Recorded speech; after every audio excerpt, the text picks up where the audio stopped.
Hi guys, this is the lecture video for our ANOVA's module. So this week, here are our chapter objectives. This week we are going to describe what analysis of variance is. So analysis of variance is abbreviated with ANOVA. We're going to talk about when we're going to use this test. We're going to learn how to use the data analysis tool for ANOVAs. That's going to be in a separate video. And then last, we're going to write the results in APA format, which is also going to be in a separate video. So you have 3 videos for this week about ANOVAs. Okay. All right, so here's your basics for ANOVAs. This is definitely the most complex of the inferential statistics that we'll learn this semester. So t-tests, those were our most basic. We're comparing 2 groups. ANOVA, we're going to make it a little more complex. And then next week, when we talk about correlations, we're going to go back to being a little more simple. So this week is pretty complex. Here is your root definition for ANOVAs.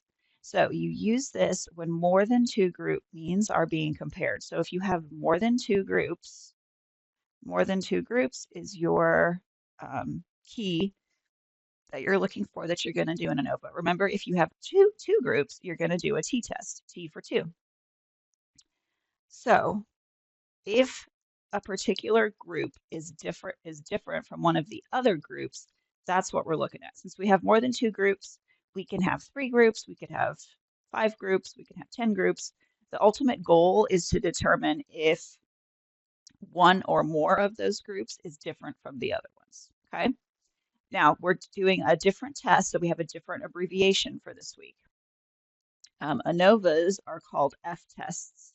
So keep that in mind as we go forward. This will come back when we do our statistical shorthand, as well as whenever we are writing our results in APA format, okay? So if you like textbook words, here's your definition, right? More than 2 groups. If you like visuals, here is your path. Again, this is a chart that I have in class. You can print it off. You can take it with you for eternity. It will help you decide what test to use. So what are we doing? Our root is we are examining differences between groups. Are we testing the participants more than once? No, we are not, but now we have more than 2 groups. So that leads us down to a simple analysis of variance. Okay, so let's talk about our steps. All right, so steps to computing an ANOVA. This is going to sound a little repetitive because some of the steps are very similar to what we did for t-tests. So first step, state your null hypothesis. Since we are still looking at group differences, our null hypothesis has to use the key phrase, no difference. You can also use the key phrase equal, but that's your key phrase you're going to use. If you use the key phrase no relationship, you're not going to get points because we're not looking at the relationship between the groups. We're looking at how they are different from each other, okay? So for example, if we are looking at how studying might impact final exam scores, we could say something along the lines of there is no difference in final exam scores and different amounts of time spent studying, something along those lines. Okay, so state your null, use one of those key phrases. Second step, set the level of risk associated with the null hypothesis. Okay, this is our standardized level of risk. This is going to be the same as a t-test. In other words, it's going to be 5% or 0.05. Remember, this is the level of risk that we're going to make a type 1 error, that we're going to make an incorrect decision. So we're going to set this at 0.05, and we're going to see what Excel calculates for us. Okay, now step 3. Compute the test statistic. Now notice this is different than a t-test, right? In t-test, we had to pick which one we were going to do. Now we don't have to do that because there's only one kind of ANOVA. However, this step is where things get really complicated. This is the complex part. You have a step that's 3A, and you have a step that's 3B, but you don't need step 3B all the time. So step 3A You need it every time. Step 3B, you only need if your p-value is less than 0.05, okay? We're going to talk more about that later in this video, so keep that in mind for right now. This piece, this 3A and 3B, is where things get complicated, okay? Now, step 4, decide to accept or reject your null. Remember, the same rules apply for an ANOVA. If your p-value, and your p-value will be in step 3A, this is where your p-value will be, is less than 0.05, you reject the null. If your p-value is greater than 0.05, you accept the null, okay? And then last, write your results in APA format. This again is a two-piecer. We have our statistical shorthand, which we will discuss in that last video I have. And then you have the paragraph that you need, okay? So this video, we're just going to talk overviews and we're going to show what step 3, 4, and 5 look like. In my next video, we'll focus on step 3, and then the last video focuses on step 5, okay? So when you do step 3A, here is what your Excel output is going to look like. Now, this looks way, way different than a t-test. So let's go through and break it down, okay? Over here, we have our 3 groups. I can see they are organized in 3 columns. I have one group that studied for 5 hours, one group that studied for 10 hours, and one group that studied for 20 hours. And then I have their final exam scores below that. Over here, I can see that I did an ANOVA single factor. I know that I've done the right test. The first piece we need to look at is this summary table that's at the top, okay? The first piece of information I need to know is the group names. Do those group names match what I have in my columns? Yes, they do. The second thing I need to know is the averages. So here's my average for 5 hours. Their average was about a 77. 10 hours was about an 85, and 20 hours was about a 92. So now the question is one or more of these groups significantly different from the other ones? That's what we're trying to answer in step 3A. Is there a difference, right? That goes back to our null. Is there a difference? So once we know the means, I can see that that 5-hour group is really a lot lower than this 20-hour group. So let's go down to the table below to get some more information, okay?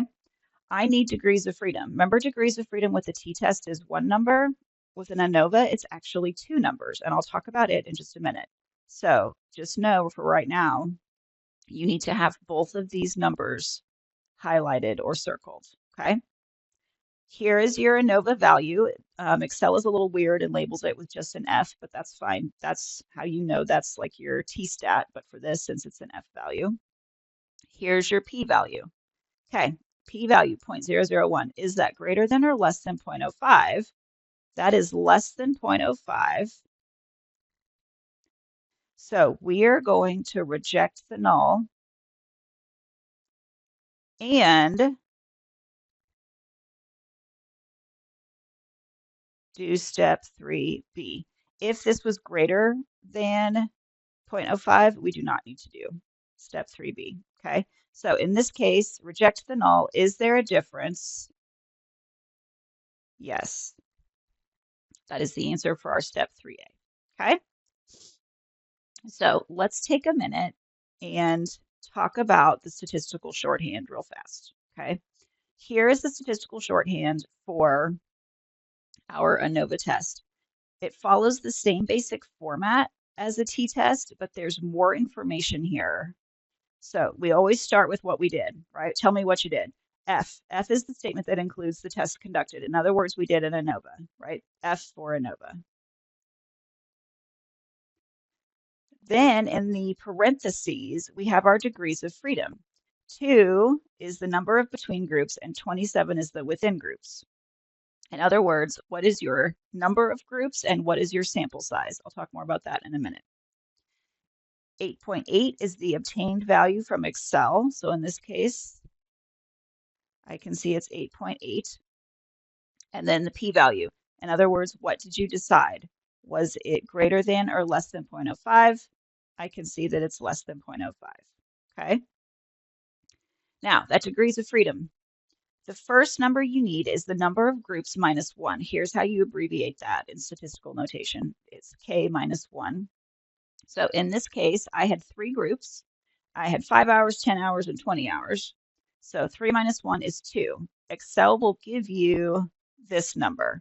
So it will help you reverse to figure out the number of groups if you just add 1. The second number you need is the sample size, but it's minus the number of groups this time. So in other words, n minus k.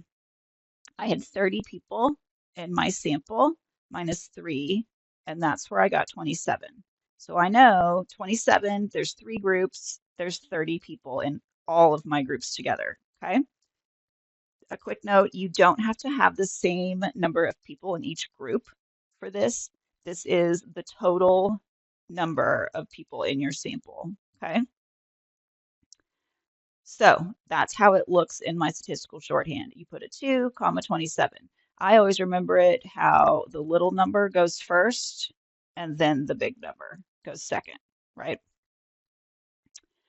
Now, when we get to step 3B, remember we found a significant difference in step 3A, okay? Post hoc tests are needed. This is your step 3B. So the first step only tells you that yes, there is a difference, but it doesn't tell you where the differences are. So you have to figure that out using post hoc tests. Post hoc is Latin for after the fact. So where are the differences is what post hoc tests do. In other words, which of the groups are different from each other? So we can use Excel to conduct these post hoc tests. We are going to use t-tests for this. So we're going to bring back t-tests because we've had lots of practice with them. We've used them already, and it's going to be specifically an independent t-test, okay, to do post hoc analysis. So once you do your post hoc, here is what your output looks like. Oh my gosh, there's a lot here. So here is your step 3A, right? That's already on your worksheet from what we did before. We decided that we needed a whole bunch of information on here, right? We needed our group names, we needed our averages, we needed our degrees of freedom, our F, and our P, okay? So here's that, less than 0.05. Now we do post hocs. Here are my post hoc tests. In this one, I compared group 1 and group 2. I can see I did an independent samples t-test. I don't need anything out of this output except for this p-value, okay? What does that p-value mean? Is there a significant difference between these two groups? That number is 0.06. That is greater than 0.05. So no significant difference in those two groups, okay? Here's my next independent t-test between group 1 and group 3. Look at this p-value. That one is less than 0.05. There is a significant difference here, okay? Last one, group 2 versus group 3. That one is also less than 0.05. There is a significant difference here, okay? So when I think about my post hoc tests, step 3A tells me where, is there a difference? Step 3B tells me where the difference is. Group 1 and group 2 are not significantly different because that p-value is greater than 0.05. Okay, so group 1 and group 3, however, are significantly different, and group 2 and group 3 are significantly different. So here's those p-values circled. Those are the only things you need. Whenever you think about what you highlight on your worksheet, don't worry about anything else that we highlighted from our t-test. If you're doing an ANOVA, you only need that p-value. So how do we write this up? Okay. If you have a significant result, like the one that we have, first sentence says what you did. We computed a one-way ANOVA comparing final exam scores of subjects who studied 3 different amounts. A significant difference was found among the groups. Here's your statistical shorthand that we talked about earlier. P is less than 0.05. Okay, so you told me we did an ANOVA. I found a significant difference, but you haven't told me details. So the next chunk has to tell me details. Further analysis revealed that students who studied 5 hours, here's the mean for the 5 hours, scored significantly lower than students who studied 20 hours. Here's the mean for them. Students who studied 10 hours were also significantly different or lower than students who studied 20 hours. Students who studied 5 hours were not significantly different than students who studied 10 hours. In other words, if I break this down, I have one sentence here that tells me about one post-hoc. I have one sentence here that tells me about my second post-hoc, and I have one sentence here that tells me about the post-hoc that I found that was not significant. So when it comes to this paragraph, think about writing one sentence for each post-hoc test that you did, okay? One sentence for each post-hoc.